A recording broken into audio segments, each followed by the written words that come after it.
क्या जीवन मूल्य भी समयानुसार रूपांतरित होते?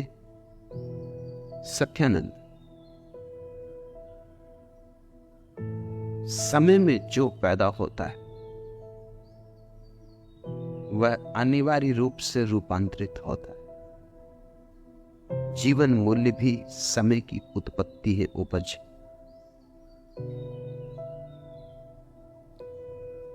वैदिक ऋषियों के समय में जो सही था आज सही नहीं। आज जो सही है शायद कल सही नहीं होगा। रोज जागरूकता से देखते रहना जरूरी कि समय की धारा जब बदले तो हम भी बदले, लेकिन हम कल में जीते और अस्तित्व सदा आज। हम होते हैं कल में, बीते कल में, और अस्तित्व है आज। हमारा तालमेल टूट जाता, इससे महादुख पैदा होता, इससे नरक निर्मित हो जाता, क्योंकि हम हमेशा चूकते चले जाते। वर्तमान से संबंध ना हो पाए तो परमात्मा से भी संबंध हो नहीं सकता, क्योंकि वर्तमान परमात्मा है और हम रहते अतीत में। हमारी धारणाएं अतीत की, वो कितनी ही मूढ़तापूर्ण हो जाए मगर हम उन्हें दोहराए जाते, हम पीटे चले जाते। हम कहते हमारे बाप दादों के समय से चलिए, कभी उनकी अर्थवत्ता रही होगी, जरूर रही होगी। वे पैदा इसलिए हुई कि समय की मांग रही होगी, लेकिन अब उनका कोई मूल्य नहीं। जैसे वैदिक ऋषि आशीर्वाद देते थे नव दंपतियों कि तुम्हारे बहुत बच्चे हो। आज अगर कोई ये आशीर्वाद देगा तो गलत होगा। आज तो आशीर्वाद होना चाहिए तुम्हारे बच्चे बिल्कुल लो।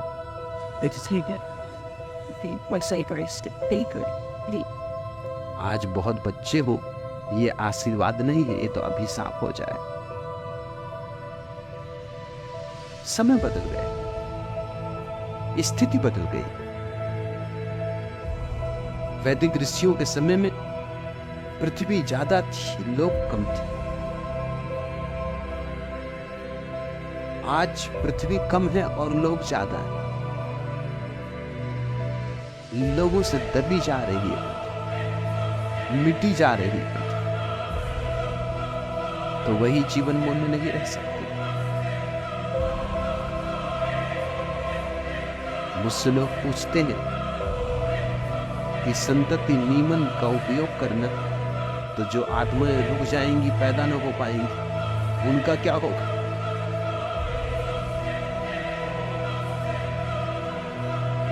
और क्या संतति नियमन करना इंसात्मक नहीं?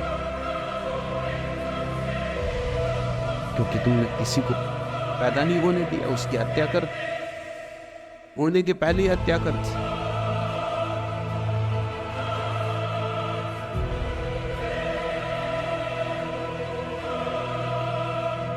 जो आत्मा पैदा नहीं हुई वो कोई और द्वार दरवाजा खटखटाएगी, कोई तुम्हारी द्वार दरवाजा, कोई तुम एक ने ही ठेका ले रखा।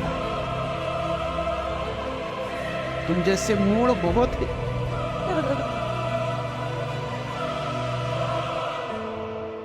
और कोई ये एक ही पृथ्वी। वैज्ञानिक कहते इस तरह की कम से कम 50,000 पृथ्वियों पर जीवन, कम से कम 50,000, ज्यादा पर होगा लेकिन कम से कम 50,000 पर तो निश्चित। तो तुम्हें क्या चिंता पड़ी? तुमने कौन सा ठेका लिया हुआ है आत्माओं को जन्माने का?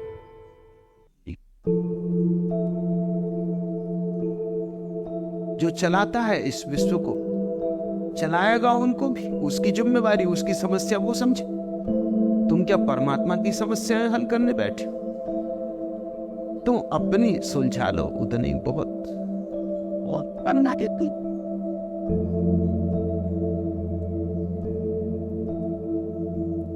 लेकिन लोग तरह तरह के प्रश्न पूछते हैं सिर्फ इसलिए कि पुरानी धारणा किसी तरह बची रहे,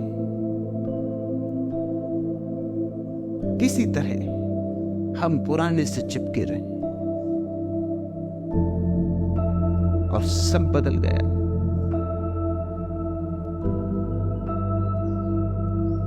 मुल्ला नसरुद्दीन कल मुझसे कह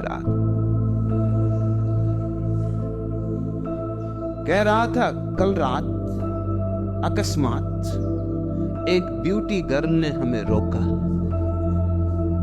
हम समझे पहचानने में हो गया धोखा। हम कभी सुलभ लज्जा से दृष्टि झुकाए गुजर गए।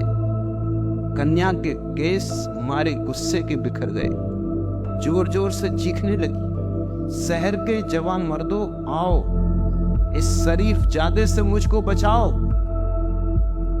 मैं अलकों में अवध की शाम, होठों पे बनारस की सुबह और चेहरे पे कश्मीर का पानी रखती हूँ, फिर भी इस लफंगे ने मुझको नहीं छेड़ा। क्या मैं इसकी मां लगती हूँ?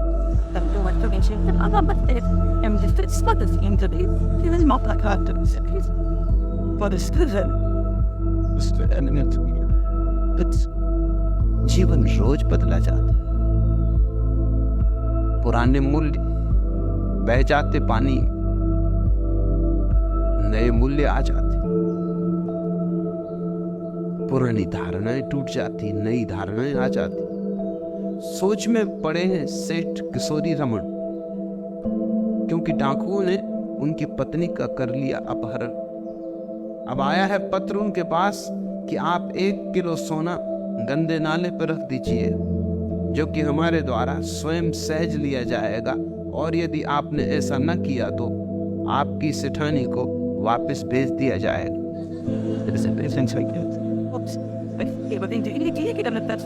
वो दिन गए जबकि डाकू कहते थे कि अगर रुपया ना भेजा तो हम पत्नी को छोड़ेंगे नहीं। वो दिन गए। अब तो वो कहते हैं पत्नी को घर वापस भेज देंगे सकुशल। तुम पूछते हो सत्यानंद, क्या जीवन मूल्य भी समयानुसार रूपांतरित होते? निश्चित ही सभी चीजें बदलती, बदलनी ही चाहिए। बदलना ही जीवन का क्रम, और बदलना शुभ भी है। बदलती है इसलिए तो जीवन नया रहता, ताजा रहता, प्रफुल्लित रहता। इस देश में नहीं बदलती, यही हमारी अड़चन है। इस देश में सब सड़ गया है, सब गंदा हो गया है। इस देश में आज तो है ही नहीं, बस कल ही कल। रामराज्य हो चुका, स्वर्ण युग हो चुका, सतयुग हो चुका, सब हो चुका। अब हम यहाँ क्या कर रहे हैं? कोई ये पूछते नहीं कि अब तुम क्या कर रहे हो। जब सब हो ही चुका है तब तुम भी हो चुके। अब तुम क्यों नाहक कष्ट उठा रहे हो? अब कुछ होने को तो बचा नहीं। अब तो कलयुग ही कलयुग है, दुर्दिन दुर्दिन। अब तो दुख ही दुख है। अब सार क्या है जीने? तो हिप्पी कैलिफोर्निया के एक रास्ते से गुजर रहे। वहां हिप्पी मील भर तक चलते रहे चुपचाप, अपनी अपनी धुन में मस्त। आखिर एक ने दूसरे से कहा कि बर्दाश्त के बाद क्या तूने अपने पतलून में पाखाना किया?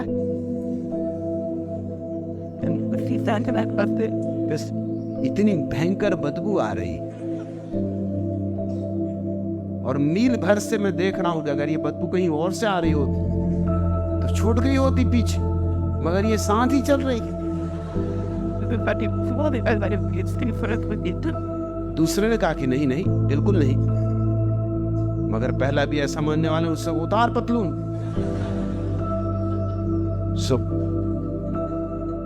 उसके मित्र ने पतलून उतारी। पतलू उतारते ही वो दूसरा चिल्लाया कि देख मैं क्या कहता था, और तू कहता है कि नहीं नहीं,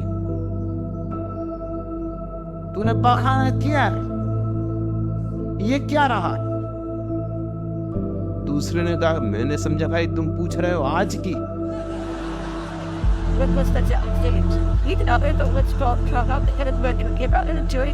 आज नहीं किया।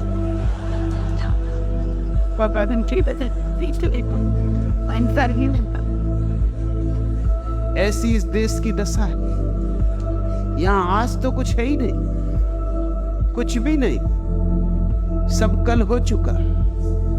बस उसको ढोते रहो, मुर्दा नासों को, सड़ गई है, बांस उठ रही, मगर बड़ी प्यारी अपनों की, सदियों से पूछी गई, सम्मान सत्कार होता रहा है।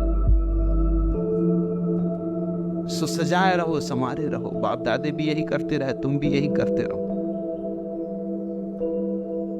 हम कुछ भी बदलना नहीं चाहते। महावीर ने कहा था अपने मुनियों को कि नंगे पैर चलना, कहने का कारण था क्योंकि उस समय जूते बनते थे वो सिर्फ चमड़े के बनते थे, और चमड़ा तो हिंसा होगी, पशु मारे जाएंगे। तो ठीक था, अपने जूतों के लिए पशुओं को क्या मारना। फिर दूसरे कोई कोलतार के और सीमेंट के रास्ते तो थे नहीं, खुली मिट्टी थी, मिट्टी के ही रास्ते थे। मिट्टी पे चलने में कोई अस्वास्थ्य नहीं, मिट्टी पे चलने में तो स्वास्थ्य। हम भी तो मिट्टी के बने, मिट्टी मिट्टी से मिलती तो जीवन पाती। तो अगर तुम कभी नंगे पैर थोड़ी देर मिट्टी पर रोज चलो तो लाखों है स्वास्थ्य प्रति, हर जाना ही है जरा भी। मगर अभी जैन मुनि अभी भी चले जा रहा है कोलतार की सड़क, सीमेंट रोड पर, सोचते ही नहीं कि महावीर को क्या विचारों को पता है कि सड़कें ऐसी भी होंगी। कोलतार की जलती हुई सड़क, गर्मी के दिन, पैर में फफोले पड़े जा रहे हैं, मगर वो चला जा रहा है। और अब तो जूते कपड़े की भी बनते हैं, कैनवास के भी बनते हैं, रबर के भी बनते हैं, अब कोई चमड़े पे रुके हैं हम। अब तो जूते में कोई हिंसा नहीं। अगर महावीर वापस लौटा है तो मैं तुमसे पक्का कहता हूं और कुछ पहने का ना पहने, जूते जरूर पहने।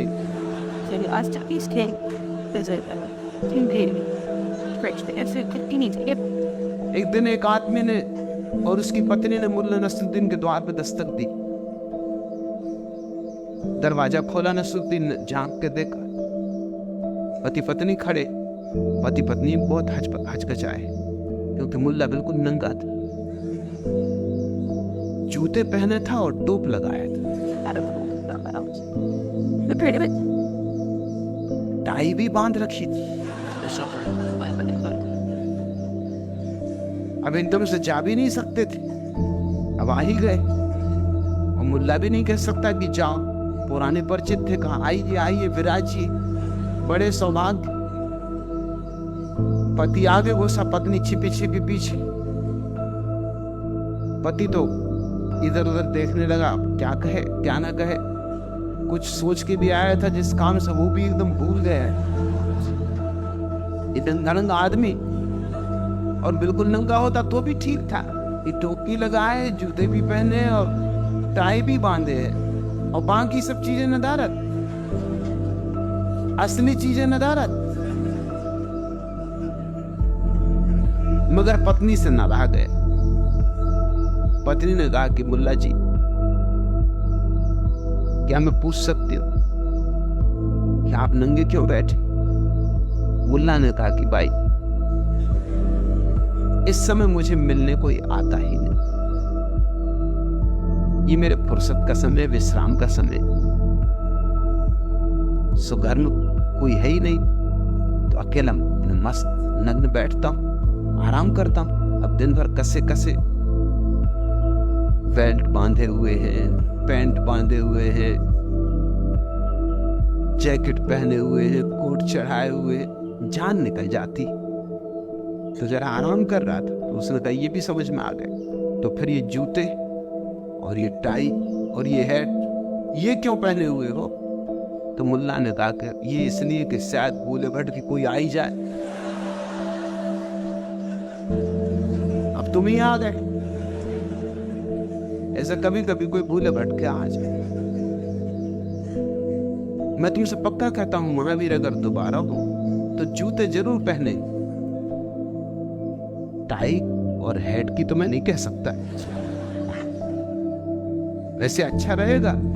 चटाई का हेड धूप धाप में बचाव भी करेगा और चटाई में कोई हिंसा भी नहीं। जापानी ढंग का चटाई का हेड सुंदर रहेगा।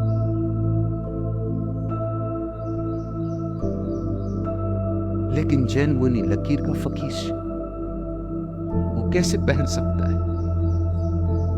पैर में फफोले पड़ जाते हैं जैन साध्वियों के, साधुओं कपड़े बांध लेते हैं।